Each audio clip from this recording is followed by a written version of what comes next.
Hi, this is Dennis with Second Chance Tackle. Well, I had a chance to buy a lot of reels at a estate sale that was advertised on Facebook Marketplace.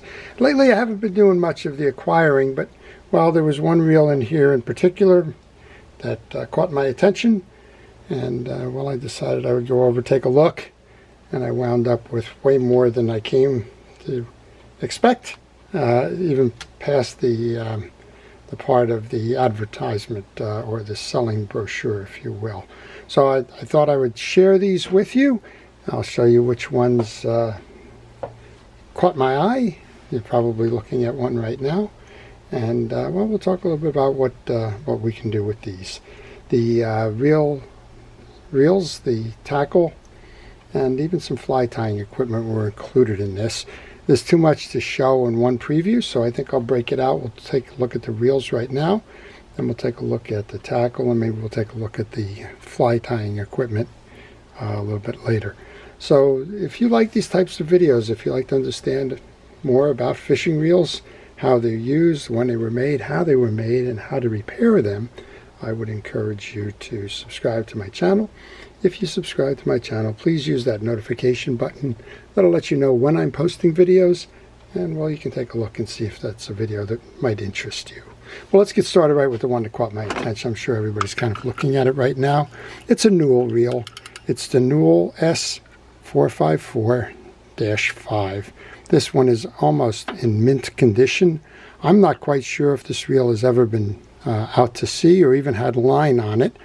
But because I don't have the box, I can't say for certain, but it does not appear in any way used. Newell had a code. The 4 meant 40-pound test. The 5.4, you add the 0. This reel will hold 540 yards of 40-pound monofilament line. The monofilament line I believe they used for their test purposes was Berkeley. Well, this is just a beautiful reel. These are holy grails. If you have the opportunity to buy one of these, go right ahead and spend the extra money. They're expensive. I won't deny that. But if you have that chance, well, that chance should be taken. This is the Newell S454, and well, we're going to have to figure out what to do with that. Quite honestly, what I paid for the lot was the value of this reel, and then things just, well, they added up. I'm hoping to recapture my investment by, well, selling off some of the stuff that's not a Newell reel. Well, let's take a look at that then. The first one up here is another beauty. I have to say that the person who had this, it was an estate sale, but the person who had this took very good care of their equipment. You can see on this one, again, a reel that looks hardly used. This is the Cabela's Salt Striker. I believe I was in this one once before in terms of doing some repair on it, and I believe that the repair on this one, the insides look like an old Mitchell Garcia type of a setup. The only issue with this one is the broken tag on the star adjuster. I guess we can live with that.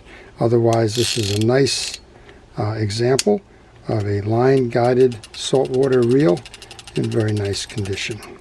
Well, next up then is a Shimano reel. I love it when the estate sales that have a lot of reels have name brand reels.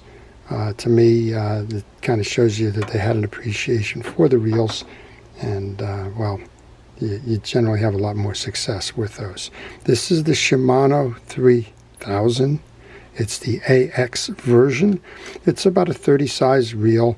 It is a rear drag operated reel, and it does have the removable spool and the quick fire release for the bail trip. I'd spin this one, but the line obviously is tangling, so we're going to let that one go. Then a classic. This one looks like it's been stored, not used, for a very long time. It's a Mitchell 300. Those of you that watch my videos know that I love the Mitchell 300s. I'm pretty good at repairing them. This one's just dying in action. That's why that bail isn't tripping. If I didn't have all of that as a backdrop behind me, I'd squirt some penetrating oil on there. You'd see the bail trip right away. Well, as I mentioned, they stayed with the quality manufacturers. In this case, this is a Shimano 4000 Syncopate. Also one that has that quick fire trigger, and this one's smooth as butter, as they say. This one is just nicely cared for, and well, it's kind of ready to go fishing again. I've tested most of these because of the price involved, but overall, again, for the most part, I can say that the reels were well cared for. This is a Cardinal 353, same idea, rear bail. This is one of the problems that we had in the 1980s with the metal cases. They tended to have inferior paint. And you can see the paint is bubbling up on that. That doesn't stop the operation of the reel. Operation of the reel is very nice and smooth, and works perfectly. Another Shimano here. These I personally fish. I like these a lot. This is the Shimano Sienna 2500 FB. Again, what can you say? Just a beautiful reel in every aspect. So when you're thinking about making a purchase like this, it involves a significant amount of money. You want to see what you can do to recapture some of that. And these reels at the local flea markets will do very well. And I might keep this one, but the others I'll probably put up for sale. Try to recover that investment on that newel. Next up is another Shimano. This is the Syncopate 1000. This is a smaller version of the other one. And again, the quick trip, quick fire mechanism there. Nicely clean. And that's the other thing you want to look at when you're in an estate sale. Has it been cleaned? Is there issues with the reel?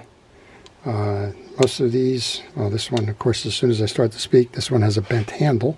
This is another Mitchell. This is the 300A. So we've gone from the 300 to 300A. Not too much difference on those. The handle itself, the little tag on the bottom is a plastic tag that tends to break. But overall, the insides, for the most part, on that one are the same. I have a little quick fire here. This is, I think, a Shakespeare. It's the Omega. That's a Zebco. And this is an undermounted quick release. It's a pond reel. It's a very small reel overall. But this will mount under your pole as opposed to most of the quick fires and the closed-faced reels that you see which mount over the pole. This one goes under the pole. Your casting trigger is here to release. And then the rest of it is basically a Zebco closed-faced reel. This one I particularly enjoy. Again, take a look at the quality behind it, and you can see that, well, they were treated with care and respect. This is a Cabela's fly reel. It's the SR version of it. Just a modern-day take on a fly reel. And I believe it's an aluminum frame. I'm not quite sure. This one's all stocked and loaded and ready to go. We also have another fly reel. This is a Berkeley. This is the Berkeley S40. And, well, this is the older version type thing of that type of a reel. And then finally we have one. This is the only one I remember that was broken when I was testing it. This has this is a, let's start with that, Shakespeare Sigma SS 440. That's circa the 1980s. It's a low-profile bait casting reel, 4 ball bearings. It does turn very nice and smooth. Well, in that case, we should probably put the case on. The line guide was intermittent. It runs sometimes, it didn't run other times. So, not quite sure what's going on with that. We'll clean it up. We'll see if it's usually dirt when it's something like that. And I can see there's a lot of dirt underneath here if you're looking at track and the like. The other thing with this is the same thing that happened with that Cabela reel. We do have one tag that is broken off of the star adjuster. Well, before we leave, that fellow also took care to have a couple extra spools. And I know I can pretty much recover my investment, or a lot of my investment, just on these spare spools. They're all Shimano's. Here's a bag of 4 of those for the 1000 size reels that we were showing. This is a Prodigy reel. That's not going to be anything. A couple more of the 4000s that should fit the standard reels. And, well, for the price paid, I think we've got a strategy. And I think at the end of the day, we have a newel reel in near perfect condition. Again, I would say that this reel has never gone fishing, and I can't wait to find out a little bit more when I open it up inside to see if it's ever been used. Well, I hope you've enjoyed that. We're going to do part 2 and part 3. We're going to show you the tackle that came with this. We'll also show you the fly tying stuff that came with this as well.